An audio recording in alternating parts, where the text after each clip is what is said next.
Good day everyone! I'm Queenie Martin and I'm going to present to you the Code of Ethics for Professional Teachers. Nurses, doctors, engineers, or architects doesn't exist without teachers. Teaching requires patience and dedication. And to be professional teachers, you have to follow certain rules and regulations, and that's what we call Code of Ethics. But for today, I'm just focusing on 3 articles, which is Article 6, Article 7, and Article 8. So without further ado, let's start! Adopted and promulgated by the Board of Professional Teachers through Board Resolution number 435, Series of 1997, pursuant to the provision of Paragraph E of Article 2, Republic Act number 7836, otherwise known as the Philippine Teachers Professionalization Act of 1994. Let's begin with Article 6, the teacher and the higher authorities in the Philippines. Stated in Section 1, every teacher shall make it his duty to make an honest effort to understand and support the legitimate policies of the school and administration regardless of personal feeling or private opinion and shall faithfully carry them out. Section 1 stated legitimate policies.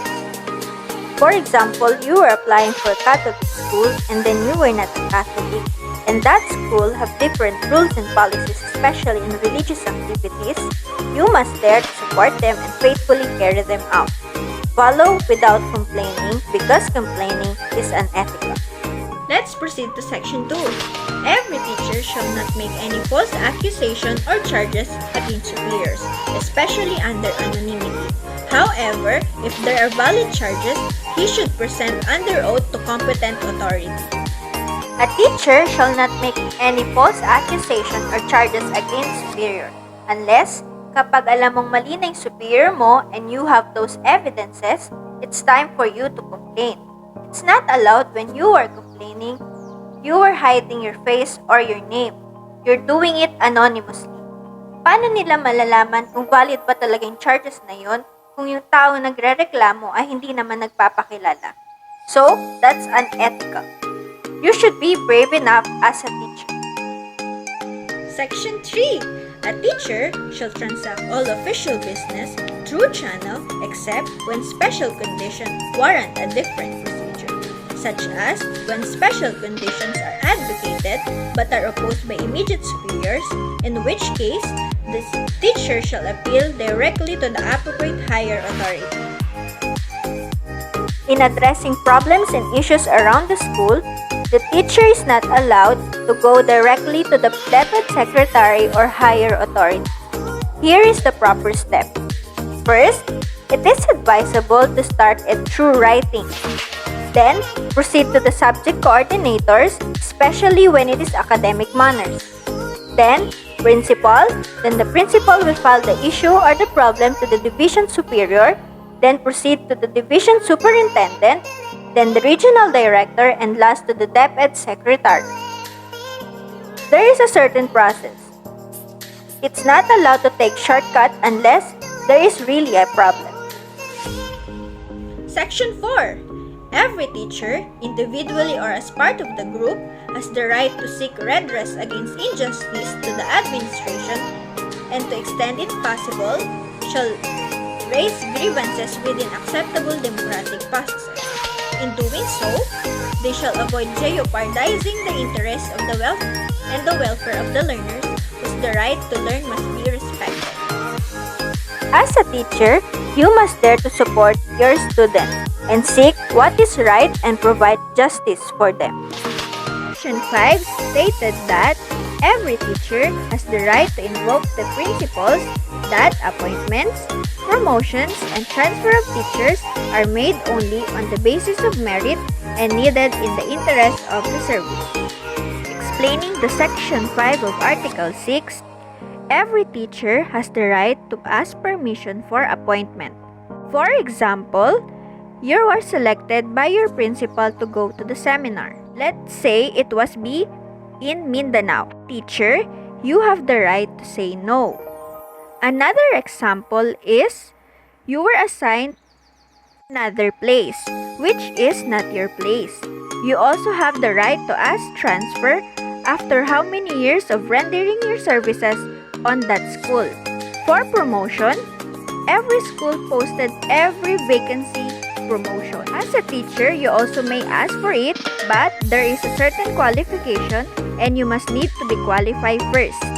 Section 6 stated that a teacher who accepts a position assumes a contractual obligation to live up to his contract, assuming full knowledge of employment terms and conditions. Explain in Section 6, hindi lang basta-basta pumipirma ng kontrata. As a teacher, you have to read it and should have a full knowledge to the terms and conditions of the contract. Kasi once na ikaw na nagre-reklamo or nire-reklamo, it's better you are knowledgeable enough sa mga bagay na responsable ka. To summarize the Article 6, the teacher has the right of implementing school policies and execution of school desired outcomes. He also has the right to address injustice and does not participate in all illegal transactions. Article 7, School Official, Teacher, and Other Personnel. Section 1 of Article 7, all school officials shall at all times show professional courtesy, helpfulness, and sympathy towards teachers and other personnel. Such practices being standards of effective school supervision, dignified administration, responsible leadership, and enlightened direction. It is the duty of every teacher to respect your co-teachers. They should learn to extend help and assistance to other school personnel if needed, and they can use or based on available time and expertise. Harmony and respect should be standard practice within the school, which will start from the teacher and the school personnel to administrator and vice versa. Section 2, School officials, teachers, and other school personnel shall consider it their cooperative responsibility to formulate policies or to introduce important changes in the system at all levels. Teacher should participate on the development of new system and policies for the benefit of the whole school community. The Department of Education facilitates this by encouraging teachers to make action researches. One-time example is the participation of teachers in developing new educational platforms, systems of learnings, and action plans to answer and fit into the new normal after this pandemic. Section 3 of Article 7, School officials shall encourage and attend the professional growth of the teacher under them, such as recommending them for promotion, giving them due recognition for meritorious performance, and allowing them to participate in conferences and training programs.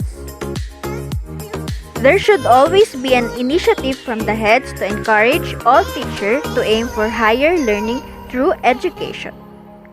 They should support the attendance for every seminar, conferences, while explaining it the importance of the career growth and promotion. Section 4, no school official shall dismiss or recommend for dismissal a teacher or other subordinates except for a cause. Okay, let's go to Section 4. School official recommending a teacher for dismissal should make sure there is a valid reason or evidences. Teacher has the right to appeal or to be heard in proper venue following the grievance procedure of their agency. Section 5 of Article 7, school authorities concerned shall ensure that the public school teachers are employed in accordance with pertinent civil service rules, and private school teachers are issued contracts specifying the terms and conditions of their work, provided that they are given, if qualified, subsequent permanent tenure in accordance within existing law. Teacher should given tenure or permanent status, provided he or she is qualified, and the reason available is plantilla position. He should be protected by the civil service rules, and his or her right must be observed. Teacher in private school must have a copy of their own contract, which is clearly explained to them by the school head. This contract should be according to the rules of the state and the Department of Education. To sum up the Article 7, school official and other personnel shall be in a collaborative relationship for the betterment of the school itself. However, no one is authorized to disband a colleague from services without valid reason. Last, Article 8, the teacher and the learner. Section 1. A teacher has the right and duty to determine the academic marks and the promotion of the learner in the subject or grades he handles, provided that such determination shall be in accordance with generally accepted procedures of evaluation and measurement. In case of any complaint, teachers concerned shall immediately take appropriate actions observing due process. Explaining the Section 1 of Article 8, only the teacher has the right to determine the academic marks of the student, not the parents. It is also the duty of the teacher to know the weaknesses of the student so they can make or create some ways to overcome those lessons that the student have hard time to understand. Let's proceed to Section 2. A teacher shall recognize that the interest and welfare of the learners are of first and foremost concern and shall deal justifiably and impartially with each of them. As a teacher, you should not all teach, but you should set goals to your students. We have to prioritize their interests to learn more and to be successful in the future. Also, teachers' duty is to guide them impartially, make them feel happy, and treat them equally. Section 3. Under no circumstance shall a teacher be prejudiced or discriminate against a learner. This is connected to Section 2.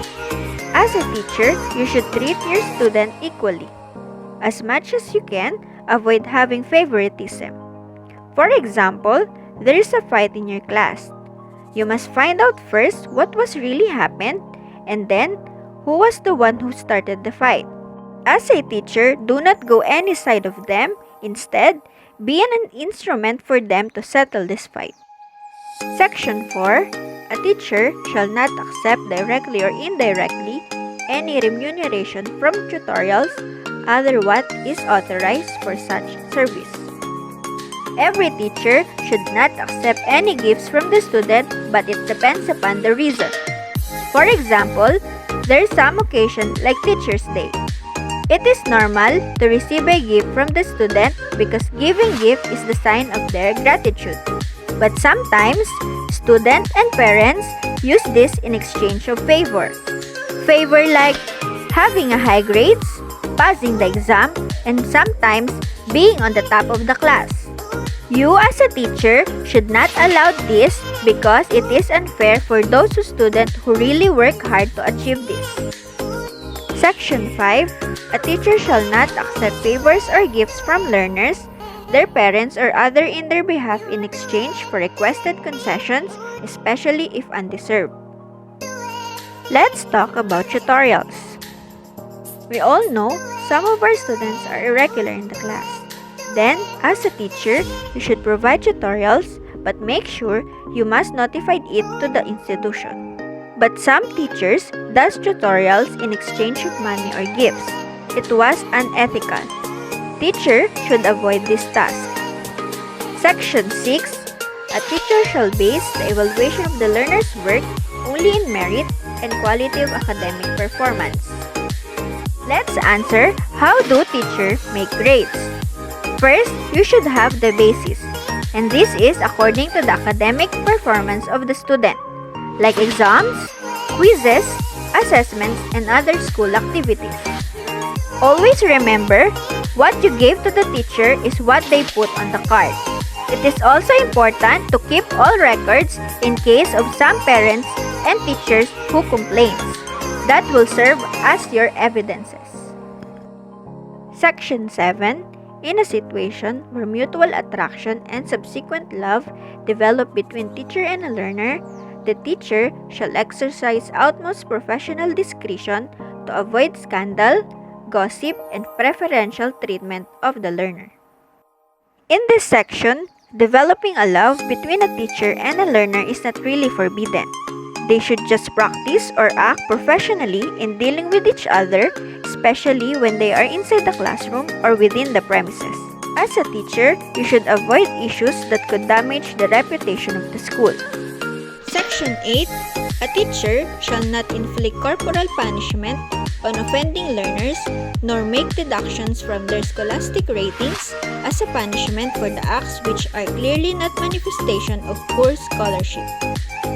When a learner makes a mistake, it is not reasonable as a teacher to give punishment. For example, letting your student do squat in front of the class. Another example is giving low grades. This is not right because how about those students who just really rely on scholarships? Teacher should give considerations in order not to affect the relationship of teacher and students. Section 9.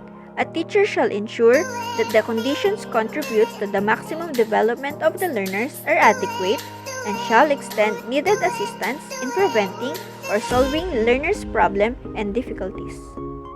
Lastly, let's go to Section 9. As a teacher, it is your duty to find out if your student is well aware of the lessons you are teaching. There is an instances that some of your students are left in your class because they do not really understand a certain lesson, and that's what we call learning gap. As a teacher, you should make some way to solve this learning gap. It's part of the responsibility of the teacher to maximize or showcase the potential of the learner.